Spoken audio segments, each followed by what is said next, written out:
Hello, my name is Alexandra Groom from OCA's Regeneration International project, and I'm here today with Vermont-based journalist Judith D Schwartz, who looks at ecological restoration as a way to address environmental, economic, and social challenges.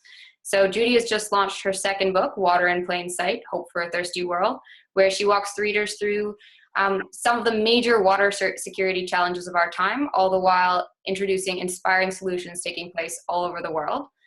From cows greening deserts to harvesting dew from fog, Water in Plain Sight reminds us that humans actually have the opportunity and the choice to influence the kind of impact that we're having on the planet. So welcome, Judith. Thank you for joining us today. Thank you so much, Alex. Great. So I was hoping if you could just tell us a little bit about your book, tell us about some of the innovative water solutions and what each of us can learn from them. All right. Okay. So the thing is that all of the news that we hear about water these days seems to be bad news, that we hear about droughts, we hear about floods and wildfires because of parched landscapes and depleted groundwater sources. So, and the sense that we get from what we hear is that this is all inevitable. But what I'd like to bring to the conversation is the notion that this isn't merely bad environmental karma, because of what we've been doing to the planet. However, but what it is this is the result of distorted water cycles. And once we understand that there's much that we can do to restore the water cycle, both on a very small local basis or even on large landscapes, that there's a lot that we can do, and most of it does turn on the extent to which we are able to mimic natural processes. Yeah, and so in your book you describe a couple who actually harvests dew in the desert, and I was wondering if you could tell us a little bit about that.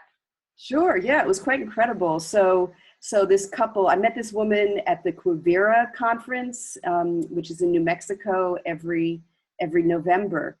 And so her name is Catherine Ottmers, and just the way that she spoke about water really intrigued me. She would talk about nutrient-dense fog. She would talk about moisture events rather than rain. So, and then she told me that they got so much water from condensation that their tank overflowed. And I decided I had to see this.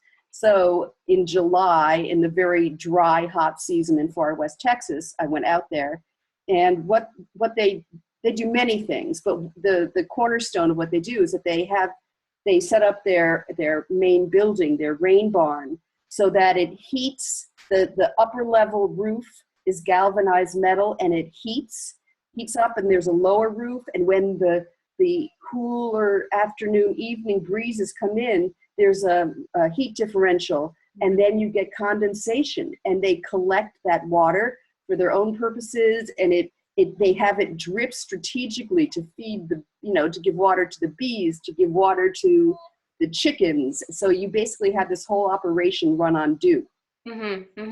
So drought isn't just about lack of rain. So what does it mean when there's a lack of rain? Doesn't necessarily mean there's a drought. Is that right? Right. I mean, there are places where you can get a ton of rain and still be in drought. Yeah. And then you can not have rain and not be in drought. For example, this couple in Texas, when their water tank overflowed, they hadn't had rain for 4 months. Yeah. So there are many places in the world where you have a rainy season and a dry season. And when the system is working ecologically, you have moisture that lasts from the end of one rainy season to the beginning of the next. So it's a matter of keeping the water in the system, most importantly by maintaining water in the soil, holding water in the ground. And so what do you think is stopping us from scaling these amazing solutions that you discuss in your book, from actually solving these crises that we have the capacity to solve? I mean, evidently we have all of these solutions, but on a global level. Yeah, well, I would say what stops us is imagination. I think that the way that we handle water infrastructure, I think it has to do with that when humans started to have cities, and then the last century and a half when our cities became larger and larger, rain became a nuisance. So the main task of people who were handling water was to sluice it away, get rid of water. And so that's been the mindset that has driven our dealing with water. So, and then we realize, oh, well, we want the water here or not there, so we get pipes and everything. But mainly the whole, I would say it's because most of us, and in particular, people who make decisions and policymakers, are disconnected from the natural processes that govern the flow of water. So what can each of us do to reconnect with the water cycle and regenerate it? Well, I would say the very first thing, as in all these things, is to start asking questions, start observing, start saying, well, taking small steps. How might we, let's say, harvest the rainwater? And doing little experiments, like maybe, steering, learning about permaculture, so you could steer water towards a tree or towards a garden and see if that makes a difference. So starting small, and then yes, also a very important thing is what food you buy, what clothing you buy, and learning more about the practices that are generating the food and fiber that we use in our lives.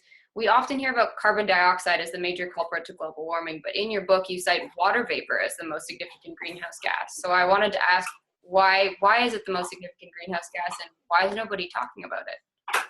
Well, there is so much more water vapor than there is carbon dioxide. And as Walter Jenna, who is he's an Australian soil microbiologist, and he's rather brilliant. He works with Healthy Soils Australia, as he points out, that our climate, like 95% of our climate, is driven by hydrological processes.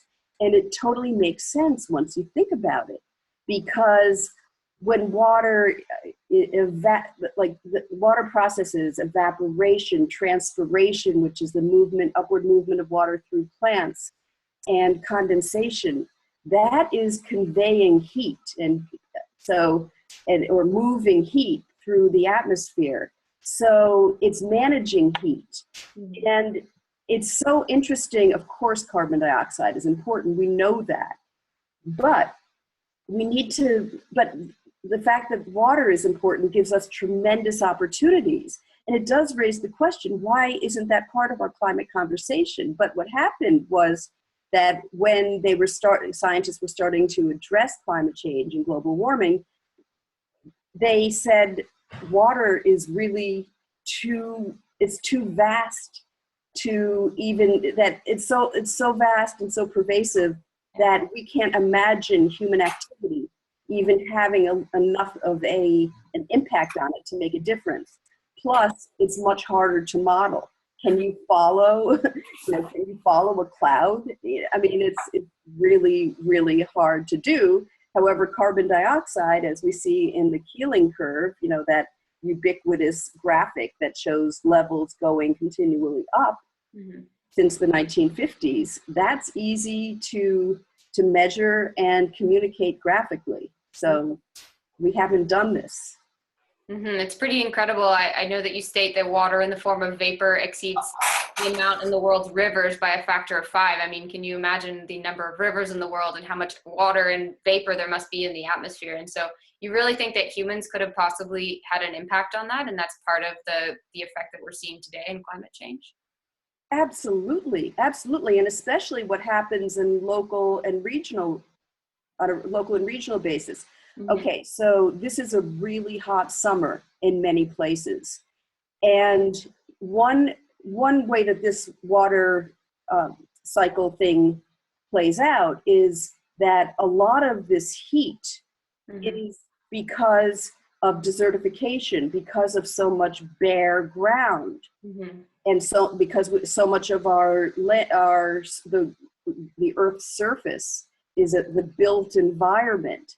And one reason that this is so important to know is that whenever you have plants, when solar radiation hits the ground, those plants are mediating that heat.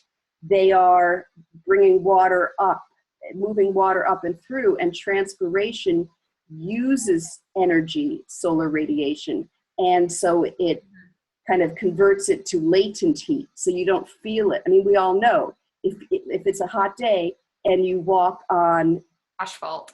exactly, then your feet feel it. If you walk on grass, your feet don't feel it, and that's part of the cooling.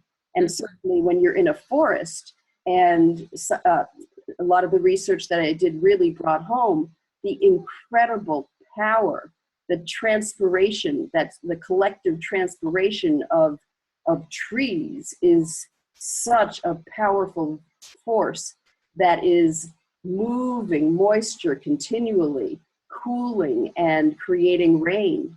Mm-hmm. So forests are totally crucial to the production of rain, and any kind of ground cover draws water, right? Is that kind of, in your book you mentioned the biotic pump? Yes, and this is, let me see if this is kind of a little complicated to go. Okay, so we're talking about transpiration, all right? So you have a forest and you've got all these trees transpiring. And what we just mentioned is that certainly keeps things cool, because it's cooling the atmosphere, it's turning the heat, instead of heat we could feel, into latent heat. What also happens is that the transpiration of all that moisture causes a low pressure zone. You know, we hear about high pressure, low pressure. And so that's low pressure draws in, the air from elsewhere. Okay. And pulling in moisture from the coast. So if you're in an inland forest, that's pulling in moisture from the coast, so you get rain inland. So the way that the people in these two Russian scientists, Anastasia Makarieva and Viktor Grashkov, I hope I got his name correct, they explain that now they're physicists, so it takes a little bit of time for me to move from their physics language to language that I can use. What they talk about is that how there's always a kind of tug of war of moisture from the sea and the forest, and because the forest, they're transpiring, and then the ocean has the water, and so when there's the forest, then the forest pulls that moisture in. But when we lose forests, that tug of war then doesn't happen, and the moisture just stays over the oceans. It doesn't quite come inland. And were these the folks that worked on a project with the government? The government was going to put in a dam. Are these the same folks from, I think, Slovakia? No. Those are different people. Different people. So in Slovakia, that's Michael Kravchik. Ah, yes. And what he talks about is the dehydration of our landscapes and the incredible significance of that. And of course, it does have a lot to do with local cooling and transpiration. And it also has to do with maintaining water in the landscapes. So when the government of Slovakia was going to put in a dam, which was going to cost, however many millions of dollars, and what was Kravchik's concern, it was also going to destroy several villages that have been there for 700 years. He presented what he called the blue alternative, which was to create many water harvesting areas so that they would keep water in the landscape, and therefore they didn't need to have these big dams. So can you imagine if we designed landscapes in a way that we actually tried to harvest water from it properly instead of rely on groundwater? We could do this so easily. Yeah. So when I was in Texas and taking a drive to Catherine and Marcus's ranch, she was pointing out a road that is always a mess whenever it rains, that it gets muddy, no one can pass, it's a dirt road. And she said that had they designed the slope of that road just slightly, just like this much differently, then that would have served as like, you know, it angled it so that it would have maintained water in the landscape and it wouldn't have caused erosion and flooding. Yeah. So if only our infrastructure were designed with water in mind.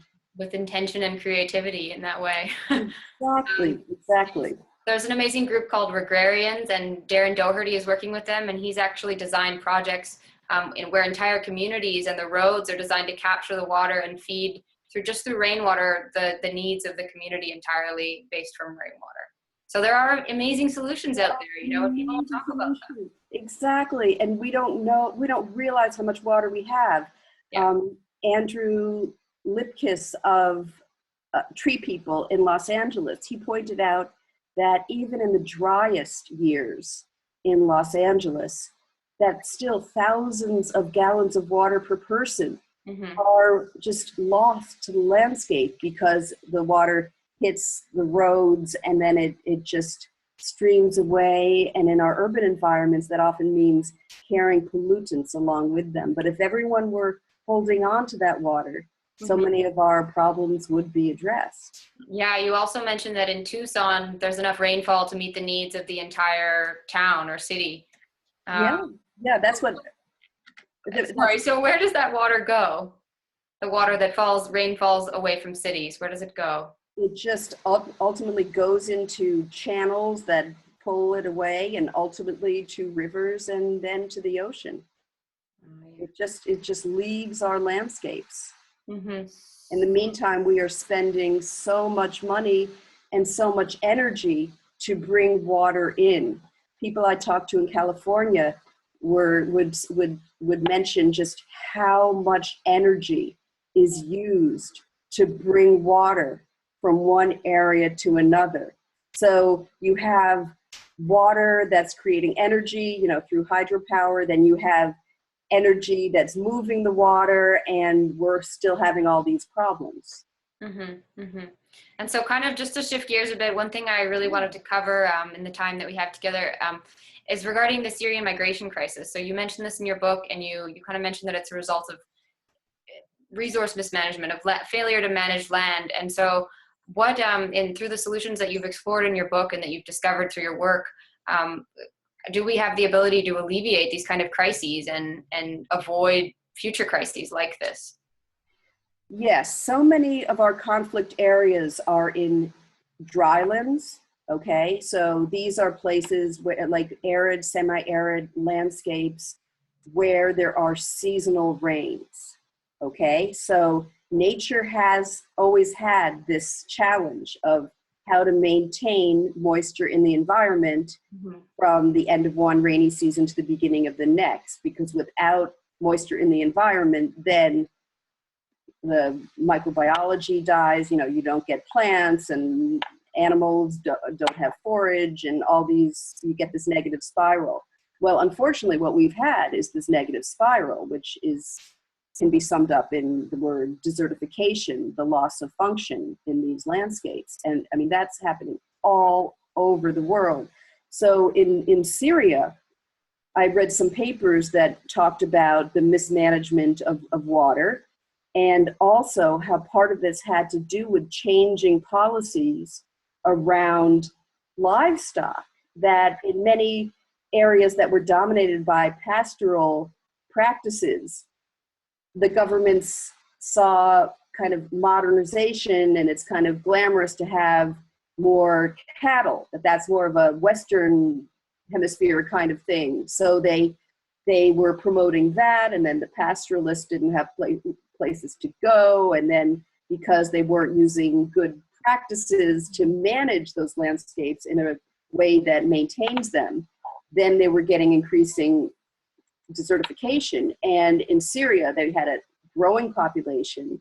Then these lands were desertifying. It was harder to grow food. Then on top of that, they were having low rainfall years. So you had people moving to the cities. And then in Syria in particular, they were also absorbing a couple of million of Iraqi refugees coming to the cities. That's because of, obviously, the Iraq War and US policies. So it was, I mean, it was just so much pressure. But that's the story, unfortunately, of what happened. But what could happen is making an effort to reverse the desertification, to revive these landscapes. And one very important way of doing this is through holistic plant grazing, in which you manage livestock in a way that restores the landscape by creating animal disturbance, and so that the animals are mimicking the behavior of the large herds that used to dominate our landscapes by continually moving and pressing in seeds and pressing down decaying plant matter so that it could be biodegraded and worked into the soil, which builds soil carbon, which allows the land to absorb moisture. And the more moisture the land could absorb, the longer that the land can go between rains, and the less drought, just all of those good things that we want to have happen. Mm-hmm, mm-hmm. So if there's one thing that you could leave kind of our listeners with today, what would that be? Some inspiration. One thing. Wow, the pressure's on. Or a couple. Basically, to use our imaginations and to embrace the solutions that nature has presented to us.